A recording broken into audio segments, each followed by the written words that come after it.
When you think about the international hires, payment complexity is one of the biggest nightmares when it comes to all of this. There's a lot of people who think that Bitcoin or cryptocurrencies could be the solution there. You guys, for a number of reasons we'll get into, can't really use some of those currencies or digital currencies as a solution. Talk us through just what are the problems first with the international payment and payroll, and then we can talk about some of the solutions that you've had to build. Yeah. So payroll itself is complicated, but like, you can figure it out. But the payments are the real pain. So there's a lot to unpack here. First off, if you are employed locally, you have to be paid in local currency. So if you're employed in the Netherlands, you get euro. If you're employed in the United States, you have to be paid in USD. Those are easy. In many countries, the local currency can be either highly volatile or it can just be very hard to find anyone that can actually convert the currency for you. It can actually be a problem. On top of that, receiving money is harder than it sounds in many different places. We often have, and often as in like literally every day, problems paying directly into someone's bank account in a particular location. Either people don't have a bank account, which still happens. There's a lot of cash-only places, or banks are just unreliable or hard to work with, or don't support modern ways of transacting money.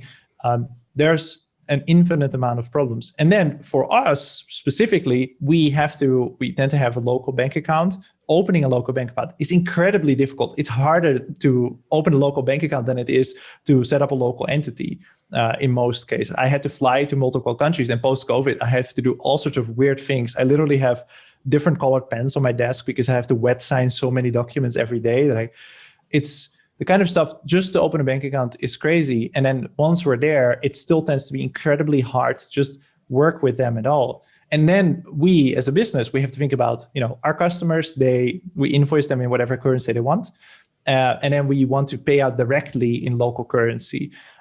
But we have to account for currency fluctuations, and we have to somehow deal with FX there. That's really challenging as well. And then once you think, well, what I'm going to do is I'm going to hedge, right? I'm going to hedge a little bit on the currency. That's not allowed. You can't do that. You have to have a specific license to be able to hedge fund.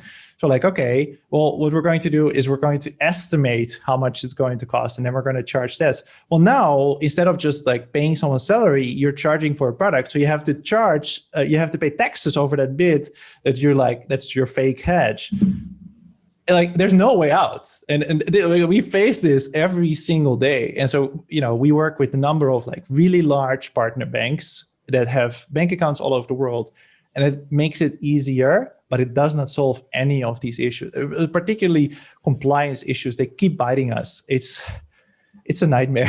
I can tell that it's a nightmare just listening to you talk about it. And so the idea is that cryptocurrencies, it's nearly impossible to use because of all the compliance laws, right? So there's technical solutions, but they don't meet the regulatory solutions in some situations, or they aren't regulatory solutions. And so therefore you're basically pushed back into what ends up being likely inferior technology that you have to use to comply, correct? Yeah, that's basically it. Yeah, no, for sure, that's inferior technologies. It can take days for transactions to complete. And even then, they often bounce. We have all sorts of problems with it.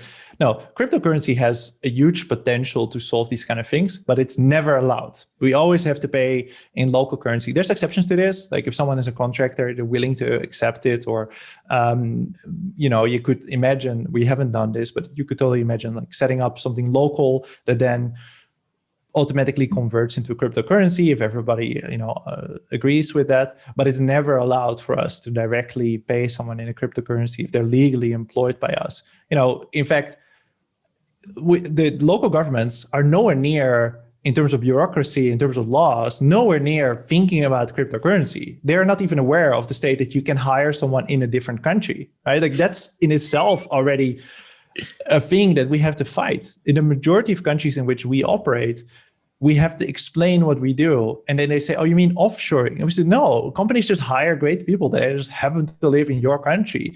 And that's already pre-COVID especially, but still today, it's a really big challenge that we face. And so, Yeah, it's horrible. Yeah, cryptocurrency really, like, it is a solution. Like, it is a solution. It would be great if we could just, use Bitcoin for all of this, and it would totally solve everything. It would be instant. You would have it wherever you want it. We don't have to worry about borders. But now we are constantly thinking about all sorts of bank accounts. We have virtual bank accounts for customers, employees, and then we have to transact locally. It's a nightmare.